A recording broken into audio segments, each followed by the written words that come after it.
Bienvenidos, guardianes de los secretos y exploradores de lo que yace en las sombras, a un nuevo viaje por los senderos del misterio. Hoy, nuestra expedición nos llevará a un territorio del más allá que es particularmente conmovedor y escalofriante. No buscaremos demonios ancestrales ni monstruos legendarios. Escucharemos los susurros de presencias mucho más pequeñas, cuyas historias están marcadas por una inocencia interrumpida y una tristeza que se niega a desaparecer.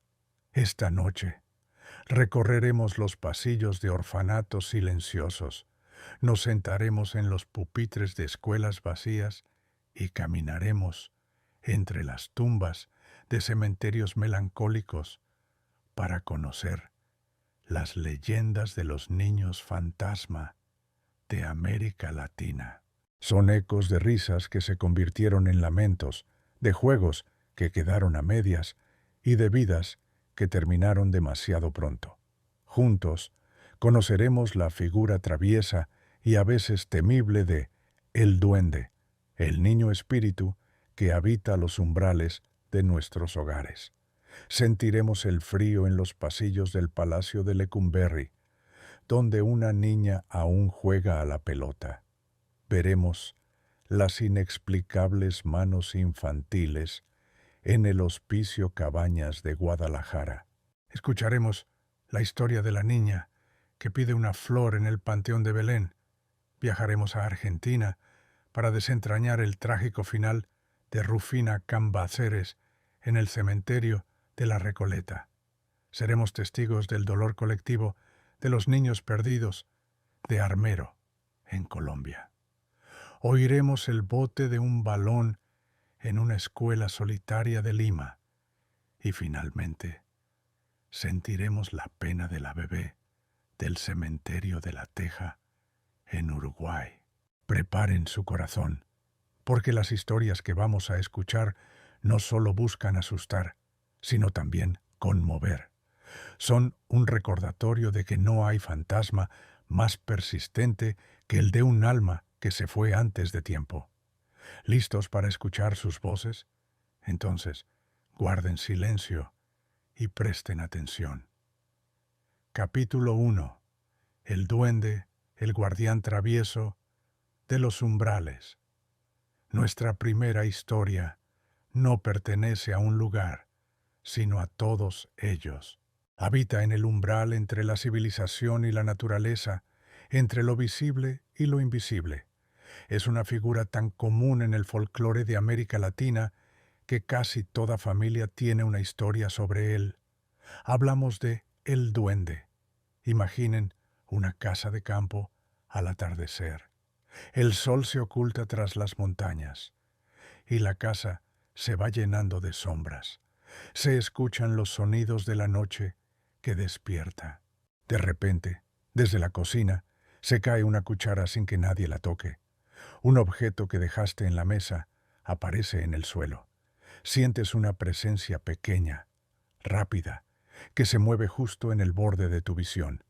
No es una rata ni una corriente de aire. Es el duende, el espíritu niño, travieso y a veces malévolo, que ha decidido hacer de tu casa su patio de juegos. El origen de la figura del duende es una fascinante mezcla de creencias europeas y precolombinas. Los conquistadores trajeron consigo las historias de los duendes, gnomos y trasgos del folclore celta e ibérico. Pero en América, esta figura se fusionó con creencias locales sobre espíritus de la naturaleza y, más importantemente, con una idea profundamente arraigada y trágica: el alma de los niños que mueren sin ser bautizados. En la teología católica popular, estos niños, al no poder entrar en el cielo por carecer del sacramento, pero siendo demasiado inocentes para ir al infierno, quedaban atrapados en un limbo, un estado intermedio. Se creía que sus almas vagaban por la tierra, a menudo buscando una figura materna o un hogar. Con el tiempo, Estas almas del limbo se transformaron en los duendes, seres de apariencia infantil, a veces descritos como niños pequeños con un gran sombrero, otras como enanos viejos con cara de niño, condenados a una existencia de travesuras eternas. Las manifestaciones del duende son variadas y dependen de su humor. En su faceta más benévola, es un simple bromista. Esconde las llaves, cambia de lugar los objetos, desordena la ropa, tira de las sábanas por la noche o hace ruidos en el techo. Sus risas infantiles se pueden escuchar en habitaciones vacías. Le encanta trenzar las crines de los caballos, dejando nudos tan apretados que son imposibles de deshacer. Sin embargo, el duende también tiene un lado oscuro.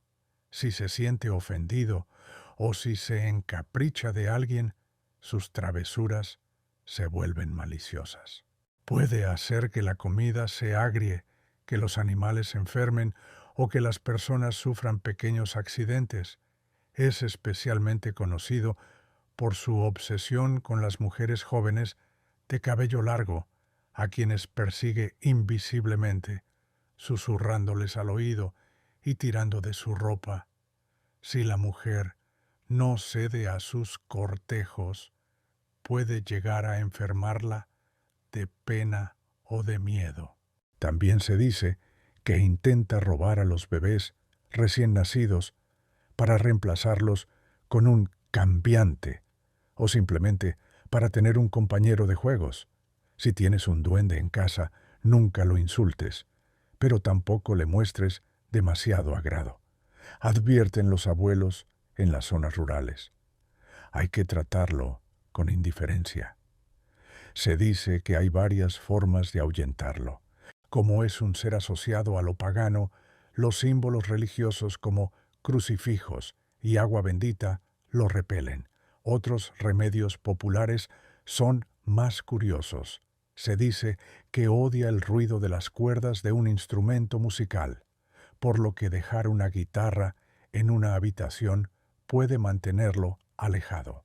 También se cuenta que dejarle un plato con granos de mostaza o sal lo distrae, ya que su naturaleza obsesiva lo obliga a contarlos uno por uno, olvidándose de sus travesuras. La advertencia es clara. La presencia de un duende puede parecer un juego, pero es un juego con un espíritu del limbo, un alma solitaria y caprichosa, cuya compañía es siempre peligrosa. El duende es la personificación de lo inexplicable en el hogar, el espíritu que llena los silencios con una presencia a la vez infantil y ancestral. Es el recordatorio de que nuestras casas no solo nos pertenecen a nosotros, sino que a veces compartimos el espacio con seres que viven en las grietas de nuestra realidad. Y nos deja con una pregunta inquietante. Cuando algo se pierde en tu casa y reaparece en el lugar más ilógico, ¿fue un simple despiste o el juego de un pequeño fantasma que te observa desde las sombras? Capítulo 2. La niña del palacio de Lecumberri. Nuestro siguiente destino es un edificio de una arquitectura tan imponente como su historia es sombría. Nos encontramos en la Ciudad de México, frente al Palacio de Lecumberri. Conocido como el Palacio Negro, fue durante más de 75 años la penitenciaría más temida de México. Un panóptico diseñado para que los guardias pudieran ver a todos los prisioneros sin ser vistos. Un lugar de sufrimiento, tortura y muerte. Hoy ha sido transformado en el Archivo General de la Nación, un laberinto de documentos y secretos de Estado. Pero se dice que entre los estantes polvorientos y los pasillos silenciosos no solo se guardan papeles, se guarda la memoria de sus prisioneros, y entre ellos el eco de una presencia infantil que se niega a abandonar la que fue su única y trágica casa. La historia del origen de este pequeño espectro es particularmente triste. Durante los años en que Lecumberri funcionó como prisión, era común que las familias de los guardias vivieran en dependencias dentro del mismo complejo penitenciario. La leyenda cuenta que uno de los alcaides o un guardia de alto rango vivía allí con su pequeña hija. La niña, de unos 7 u 8 años, creció en ese entorno opresivo y su único patio de juegos eran los pasillos y los patios de la prisión. Un día, mientras jugaba con su pelota, la niña cayó accidentalmente desde una de las galerías superiores, o en otras versiones, enfermó gravemente y murió dentro de los muros de la prisión. Su vida, corta e inusual, quedó para siempre ligada a ese lugar de desesperanza. Al morir en la prisión, su espíritu infantil, que no conocía otro mundo, se quedó atrapado allí, condenado a repetir eternamente los pocos juegos que conoció en vida. Las manifestaciones de la niña de Lecumberri son sutiles pero persistentes, un contraste escalofriante con la brutalidad que caracterizó al lugar. Los trabajadores del archivo, especialmente los guardias de seguridad, que hacen rondas nocturnas, son los principales testigos. El fenómeno más común es el sonido. En el silencio absoluto de la noche se escucha claramente el bote rítmico de una pelota de goma en los pasillos vacíos. A veces el sonido va acompañado de una risa infantil lejana. Otros reportan haber escuchado el sonido de pequeños pies corriendo por las galerías, justo fuera de su campo de visión. Algunos guardias afirman haber visto una pequeña figura sombría por el rabillo del ojo, una silueta que desaparece en cuanto intentan enfocarla.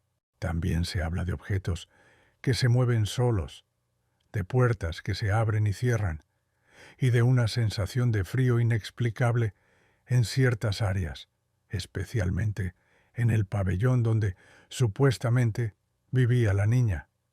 No es un fantasma agresivo, sino uno melancólico, atrapado en un bucle de juegos solitarios. Si oyes la pelota, no vayas a ver, déjala jugar. Es la recomendación no oficial entre el personal del archivo. No le gusta que la interrumpan. Los testimonios son numerosos y consistentes a lo largo de los años. Guardias veteranos y personal de limpieza juran haber tenido experiencias directas.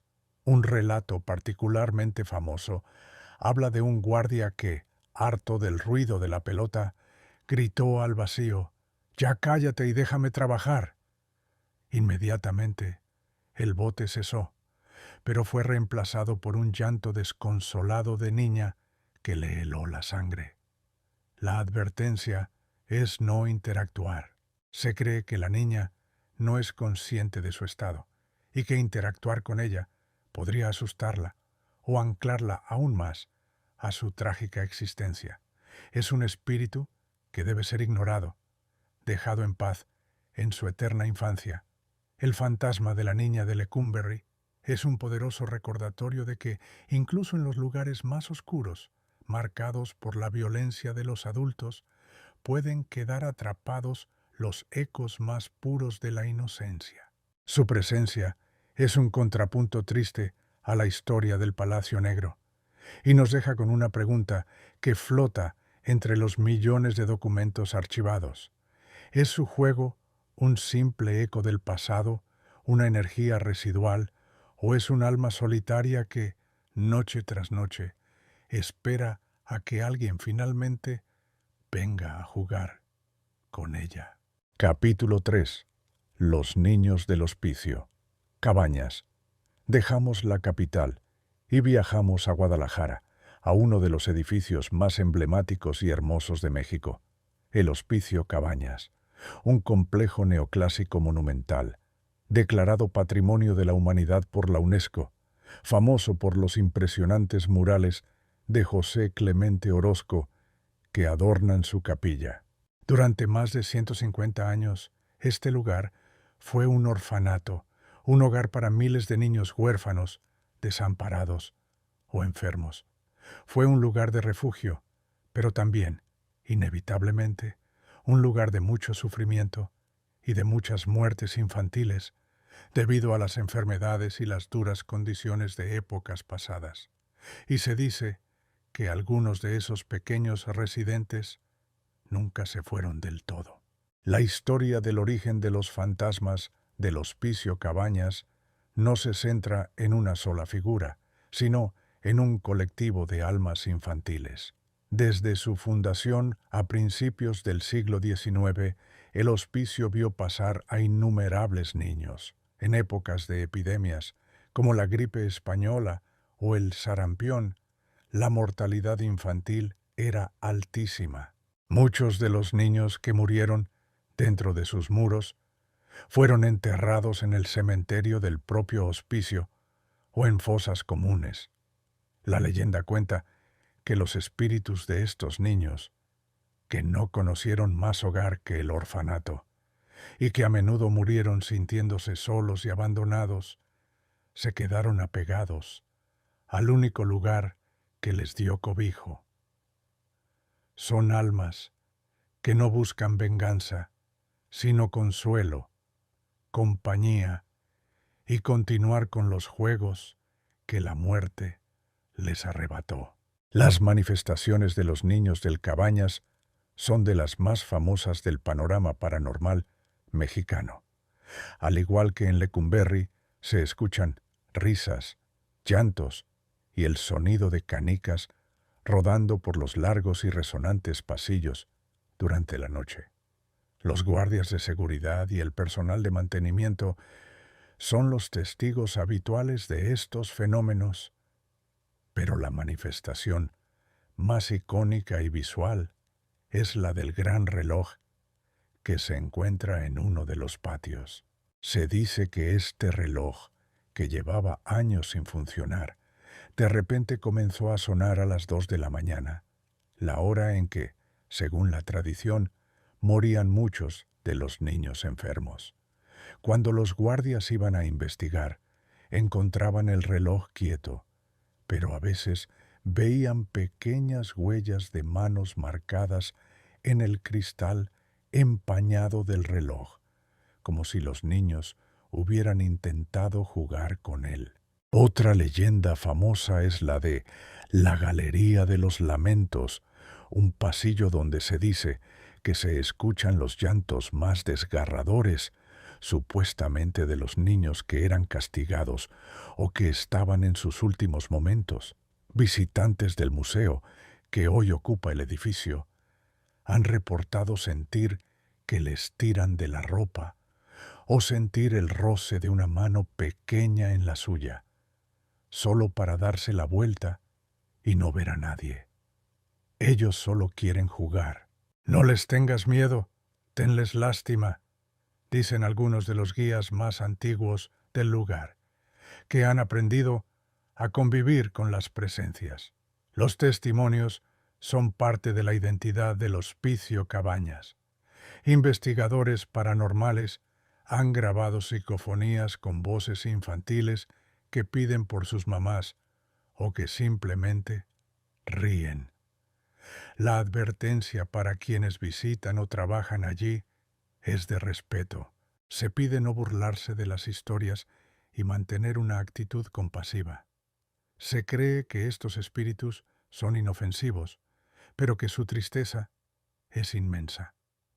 Dejar un juguete o un dulce en uno de los patios es visto por algunos como una ofrenda para calmar sus almas inquietas. Los niños, fantasma del Hospicio Cabañas, son un testimonio conmovedor del pasado del edificio. Son el alma de un lugar que, a pesar de la belleza de su arquitectura y su arte, fue escenario de innumerables tragedias silenciosas. Y nos dejan con una pregunta que resuena bajo los majestuosos murales de Orozco. Cuando escuchamos una risa en un pasillo vacío, estamos presenciando un fenómeno paranormal, ¿O es simplemente la memoria de la piedra que se niega a olvidar la alegría y el dolor de los miles de niños que llamaron a este lugar su hogar? Capítulo 4. La niña del Panteón de Belén. Permanecemos en Guadalajara, pero nos trasladamos del hogar de los huérfanos a su lugar de descanso final. Nos encontramos a las puertas del Panteón de Belén, uno de los cementerios más antiguos y embrujados de México.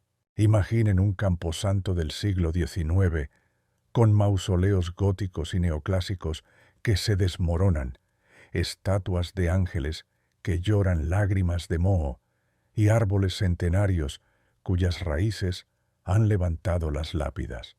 El aire es denso, cargado de historia y de una profunda melancolía.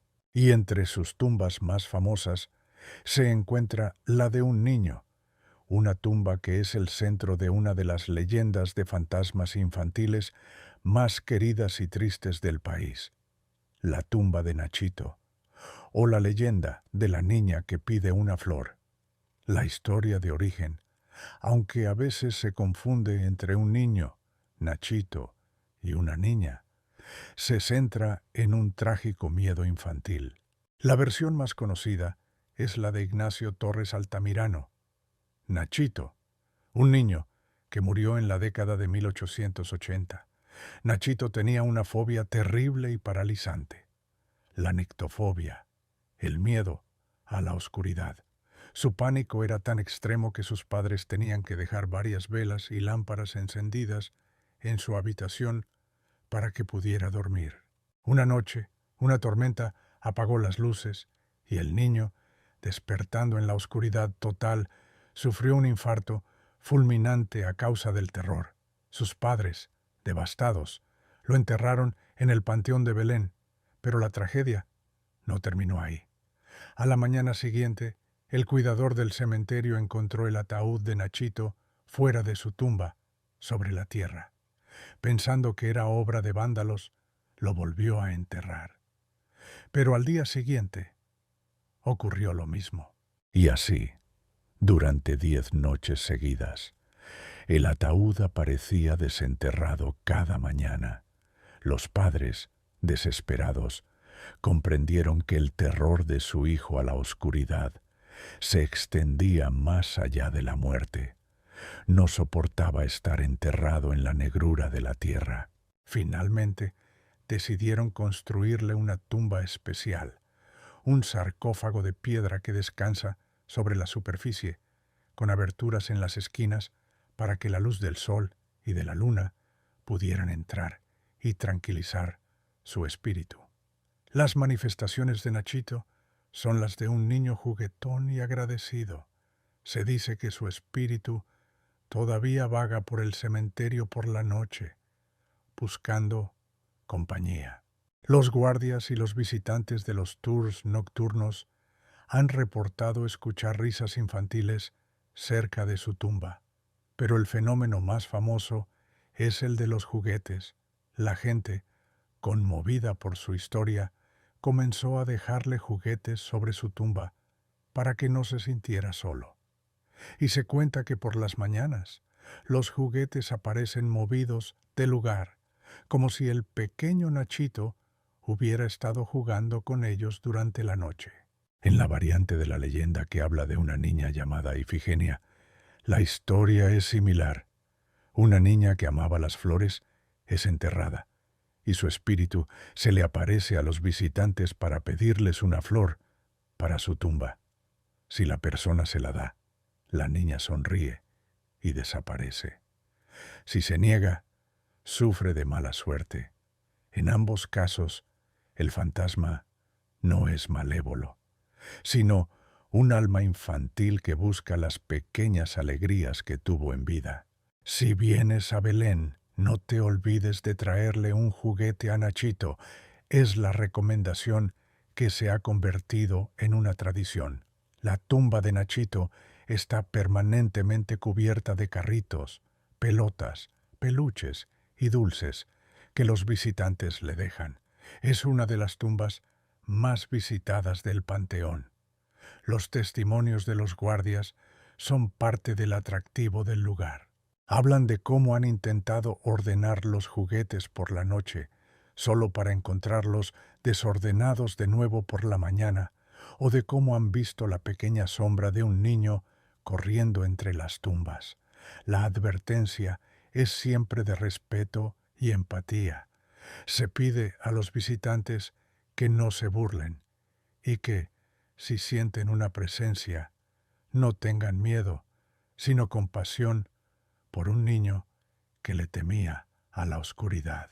La leyenda de Nachito es una de las historias de fantasmas más tiernas y conmovedoras. Transforma un lugar de muerte en un espacio de recuerdo y de un afecto que trasciende el tiempo. Su tumba no es solo un monumento a la muerte, sino un patio de juegos eterno. Y nos deja con una pregunta llena de ternura. ¿Son los juguetes movidos solo el efecto del viento? ¿O es el espíritu de un niño agradecido que por fin puede jugar en paz bajo la luz eterna de las estrellas? Capítulo 5. Rufina Cambaceres, la novia, cadáver de la Recoleta.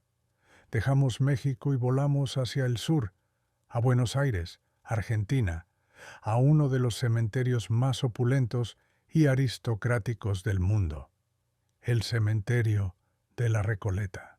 Esto no es un simple camposanto, es una ciudad de los muertos, con calles flanqueadas por mausoleos que son verdaderas obras de arte, mansiones de mármol y bronce, donde descansan los restos de presidentes, generales y las familias más ricas del país.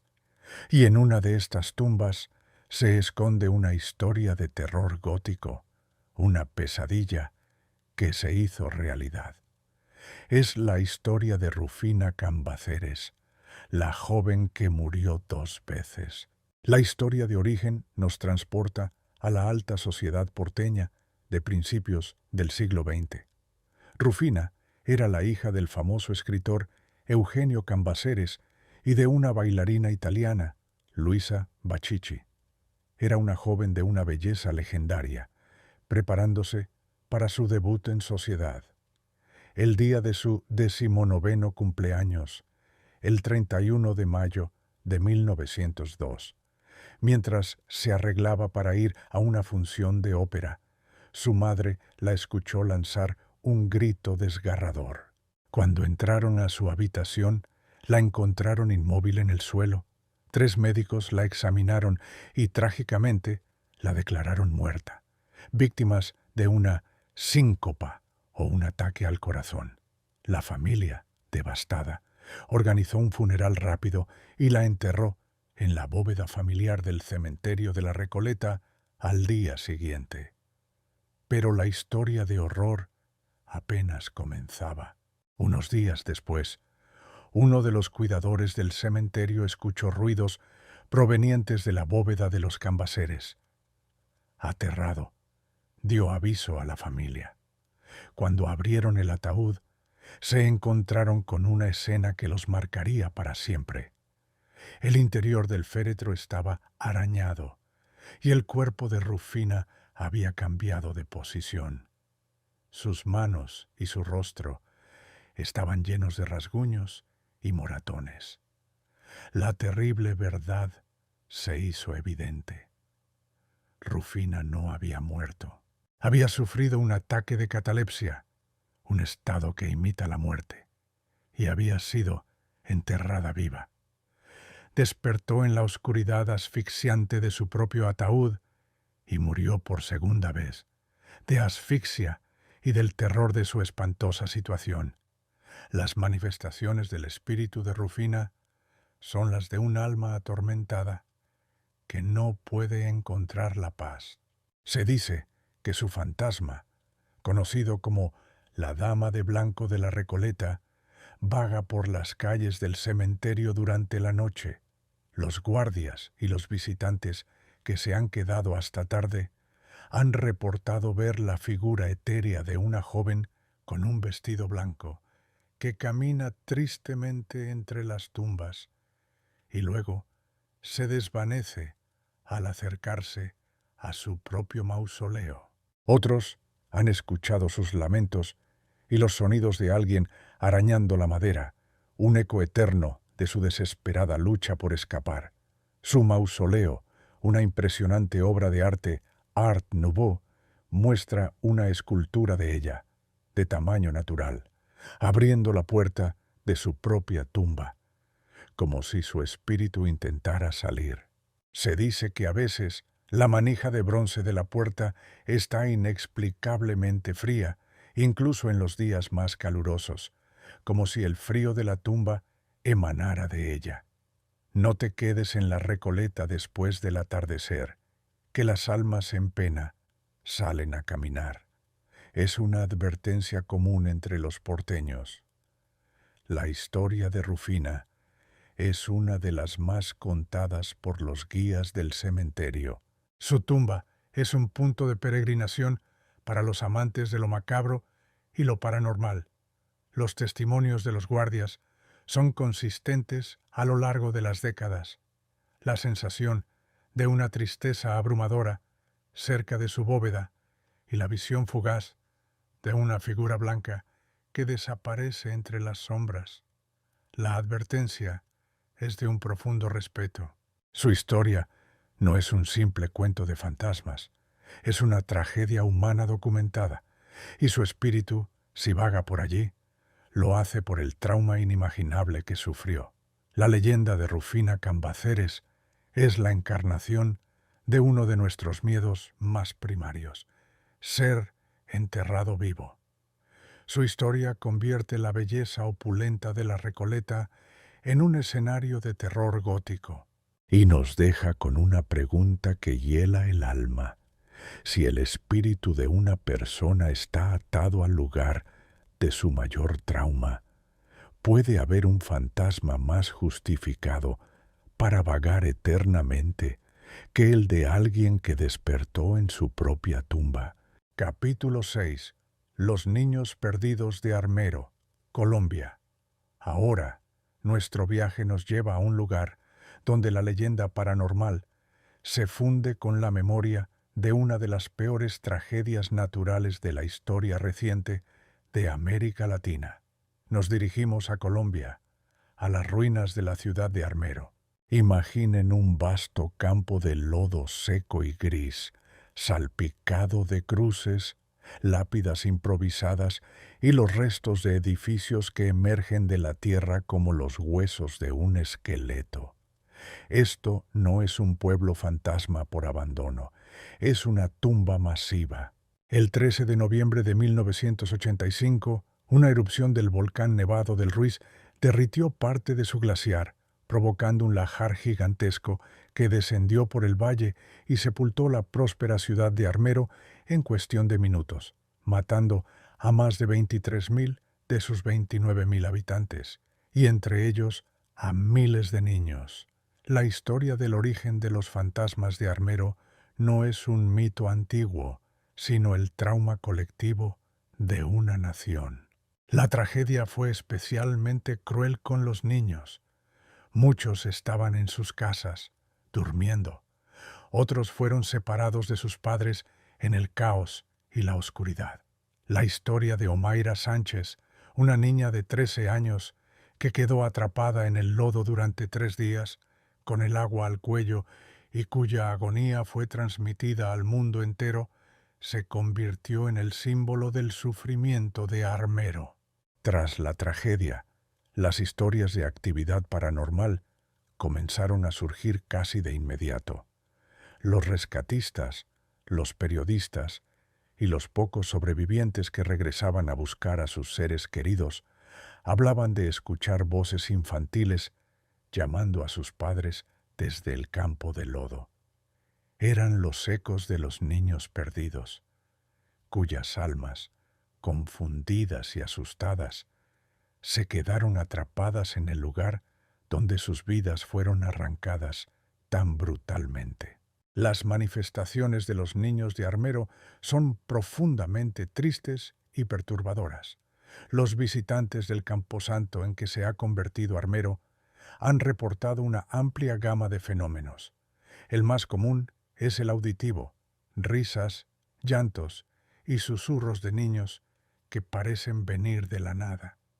Algunos afirman haber visto pequeñas figuras translúcidas corriendo y jugando entre las ruinas, solo para desvanecerse al ser observadas. Se habla de la sensación de pequeñas manos que tiran de la ropa o tocan el brazo, como un niño buscando atención. Uno de los relatos más recurrentes es el de los conductores que pasan por la carretera que atraviesa las ruinas por la noche. Cuentan haber visto a niños al borde del camino, haciendo señas para que se detengan. Cuando paran, los niños piden que los lleven a casa o que los ayuden a buscar a sus papás, para luego desaparecer del asiento trasero del coche. Se dice que son los espíritus que aún no han comprendido que están muertos y que sus familias también perecieron en la tragedia. Si vas a Armero, lleva dulces o juguetes. Déjalos en una tumba. Es un consejo que dan los locales a los visitantes. A ellos les gusta saber que no han sido olvidados. El lugar se ha convertido en un santuario popular. La gente deja ofrendas en las tumbas improvisadas, no solo por respeto a los muertos, sino también para pedir milagros. Se cree que las almas de estos niños, por su inocencia, son almas benditas que pueden interceder ante Dios. La advertencia para quien visita el lugar es de un respeto absoluto. No es un lugar para el turismo morboso. Es una tumba abierta, un lugar de un dolor inmenso, y se cree que las almas que allí residen son extremadamente sensibles a las intenciones de los vivos. Los niños fantasma de Armero son el testimonio espectral de una herida que nunca ha cerrado del todo en Colombia. Son un recordatorio de que las grandes catástrofes no solo dejan ruinas físicas, sino también cicatrices psíquicas y espirituales que perduran en el tiempo y nos dejan con la pregunta más dolorosa de todas. ¿Es posible que un trauma tan masivo y repentino deje una impresión tan fuerte en un lugar que las almas de las víctimas, especialmente las de los niños, queden atrapadas, reviviendo eternamente su confusión y su pérdida? Capítulo 7. El niño del balón, el fantasma de la escuela. Nuestro penúltimo destino nos lleva a un escenario que es universalmente conocido por sus historias de fantasmas. La escuela. Específicamente, nos centraremos en un arquetipo de fantasma infantil que se repite con variaciones en toda América Latina, desde México hasta Argentina, pero que situaremos en una vieja escuela de Lima, Perú. Imaginen un colegio antiguo, con largos pasillos de baldosas gastadas, techos altos y un patio de recreo que queda en silencio al caer la noche. El único sonido es el del viento que silba a través de las ventanas. Pero a veces los conserjes o los maestros que se quedan hasta tarde escuchan otro sonido, un sonido rítmico, solitario y escalofriante. El bote de una pelota. Es el niño del balón, el fantasma más común de las escuelas latinoamericanas. La historia de origen de este fantasma suele variar en los detalles, pero la esencia es casi siempre la misma. Se trata de un niño, generalmente de entre 6 y 10 años, que amaba jugar al fútbol o a la pelota por encima de todo. Un día, durante el recreo o después de clases, mientras jugaba solo en el patio, ocurrió una tragedia. En algunas versiones, su pelota rueda hacia la calle y él, al correr tras ella sin mirar, es atropellado por un coche. En otras, Se sube al techo para recuperar su balón y cae al vacío. O a veces, la historia es más siniestra. Es víctima de bullying y muere a causa de un golpe o un accidente durante una pelea en el patio.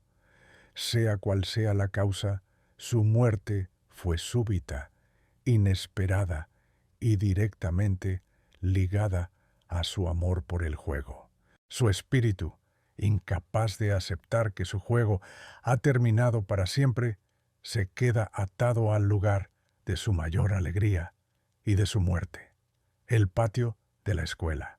Las manifestaciones del niño del balón son casi exclusivamente nocturnas o durante los fines de semana, cuando la escuela está vacía y en silencio. El fenómeno principal, como su nombre indica, es el sonido inconfundible del bote de una pelota en el patio o en los pasillos. A veces es un bote lento y melancólico, otras veces es rápido y juguetón. El sonido parece moverse, acercándose y alejándose, pero si alguien va a investigar, el patio está siempre vacío y no hay ninguna pelota a la vista. En ocasiones, el sonido del bote va acompañado de risas infantiles o del sonido de pies corriendo.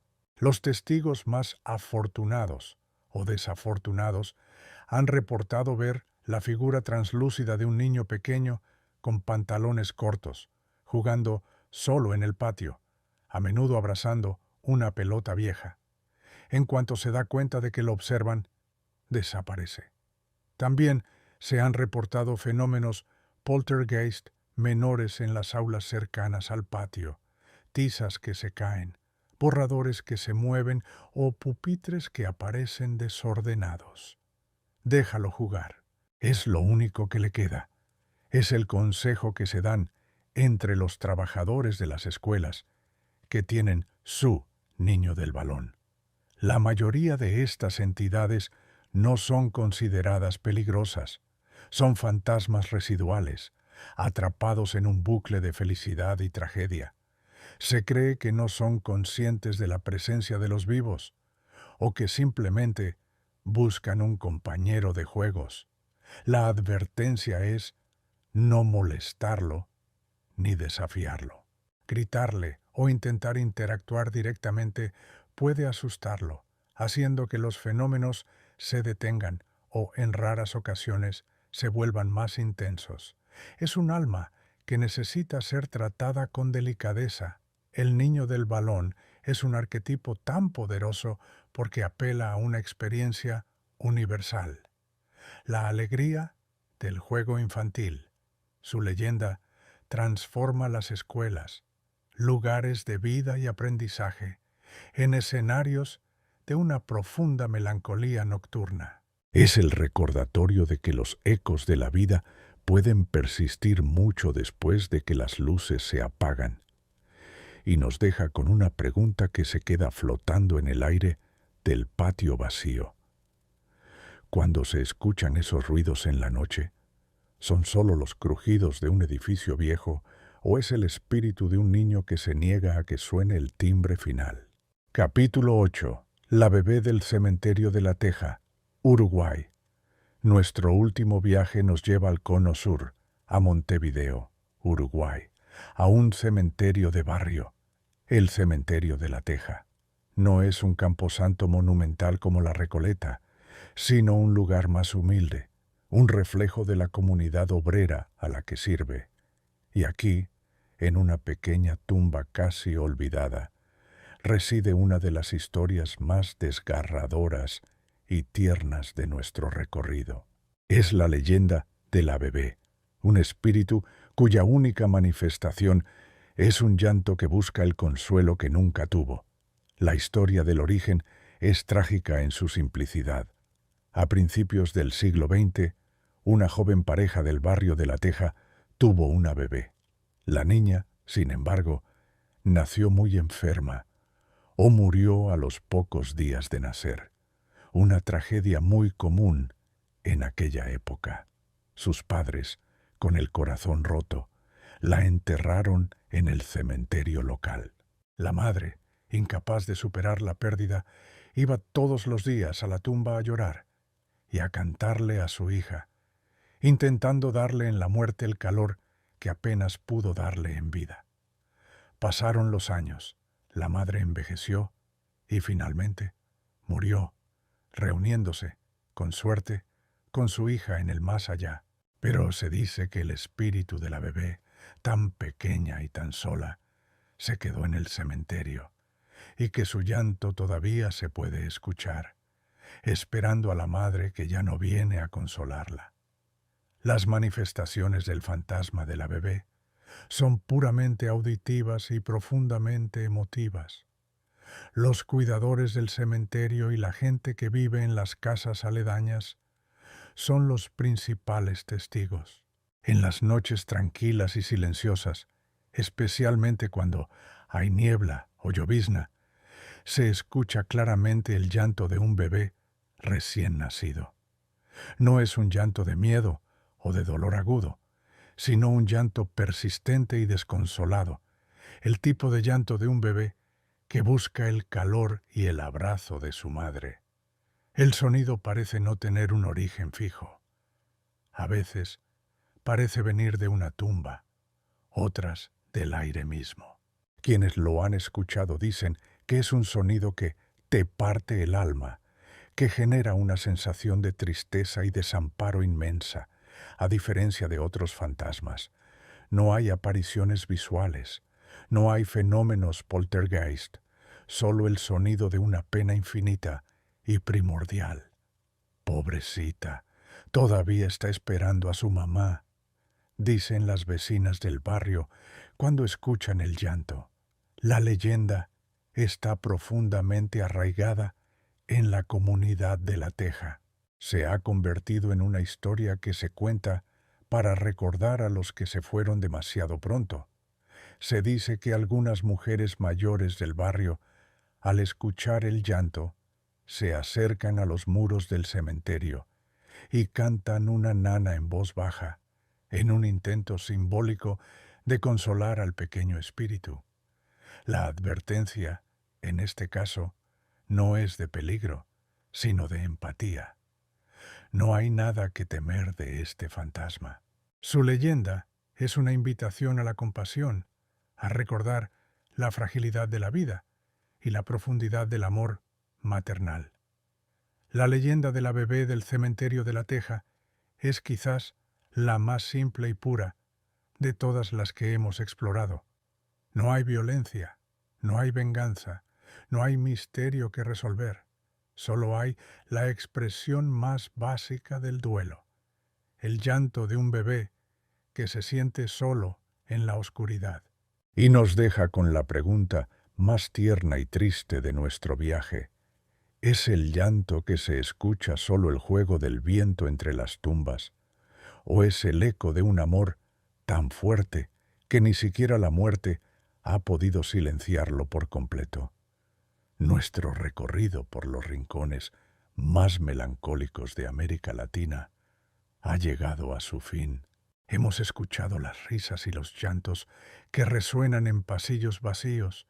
Hemos sentido el frío de presencias que juegan en la oscuridad y hemos sido testigos del dolor de almas que se niegan a crecer y a partir, desde el travieso duende hasta la desconsolada bebé de La Teja. Cada historia nos ha mostrado una faceta diferente del más allá, una donde el terror se mezcla con una profunda y abrumadora tristeza. Estas leyendas de niños fantasma nos confrontan con nuestro miedo más primario, la pérdida de la inocencia. Nos recuerdan que detrás de cada espectro hubo una vida, detrás de cada lamento una historia.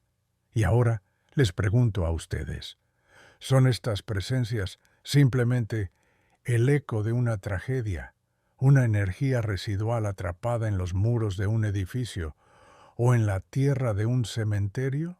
¿O son almas conscientes, pequeños espíritus atrapados entre dos mundos, buscando justicia, consuelo o, quizás, simplemente a alguien que los recuerde? Gracias por acompañarme en este viaje tan emotivo y escalofriante. Ha sido un honor ser su guía a través de estos susurros del pasado. Si estas historias los conmovieron, dejen un me gusta para honrar la memoria de estos pequeños espectros. Suscríbanse al canal y activen la campana para no perderse nuestra próxima expedición. Y ahora es su turno. Díganme en los comentarios cuál de estas historias les ha dejado una huella más profunda o conocen alguna otra leyenda de un niño fantasma en su ciudad o país. Hasta la próxima, guardianes de los secretos. Y recuerden, a veces los fantasmas más pequeños son los que ocupan el espacio más grande en nuestra imaginación. Imaginación, imaginación, imaginación, imaginación, imaginación.